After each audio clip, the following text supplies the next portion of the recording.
இப்போ காராமணி பொரியல் பண்ண போகிறோம். அதுக்கு காராமணி கழுவி வச்சுருக்கேன், அரிஞ்சிட்டு காமிக்கிறேன். இப்போ கேரட்டையும் பொடி அரிஞ்சிக்கிட்டு இப்போ வேக வச்சுட்டு காமிக்கிறேன். காராமணியும் கேரட்டையும் வேக வச்சு வச்சுருக்கேன். அதில் வந்து உப்பும் மஞ்சத்தூள் ரெண்டுத்தையும் போட்டு வேக வச்சுட்டோம். காராமணி கேரட் பொரியல் பண்ணுறதுக்கு வெங்காயம் தக்காளி அரிஞ்சு வச்சுக்கிறேன். காராமணி கேரட் பொரியல் பண்ணுறதுக்கு வெங்காயம் தக்காளி வெங்காயம் அரிஞ்சு வச்சுருக்கோம். இப்போ எண்ணெய் ஊற்றிக்கலாம்.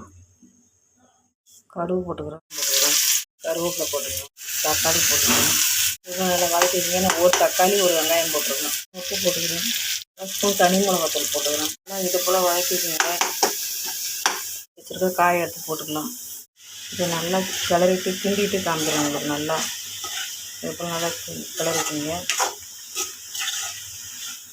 கிளறிட்டு நல்லா ஒரு மூடி போட்டு வந்ததுக்கப்புறம் காமி. இப்போ கொஞ்சமாக பெருங்காய பவுடர் போட்டு காராமணி கேரட் பொரியல் முட்டை போட்டு பொரிச்சிடுங்க. பொரியல் ரெடி ஆகிடுச்சு. இது போல் நீங்களும் செய்து பாருங்கள். செய்து பார்த்து லைக் பண்ணுங்கள், ஷேர் பண்ணுங்கள், கமெண்ட் பண்ணுங்கள், சப்ஸ்கிரைப் பண்ணுங்கள். காராமணி கேரட் பொரியல் முட்டை போட்டு பொரியல் பண்ணிருக்கேன். இது போல் நீங்களும் செய்து பாருங்கள். செய்து பார்த்து லைக் பண்ணுங்கள், ஷேர் பண்ணுங்கள், கமெண்ட் பண்ணுங்கள், சப்ஸ்கிரைப் பண்ணுங்கள்.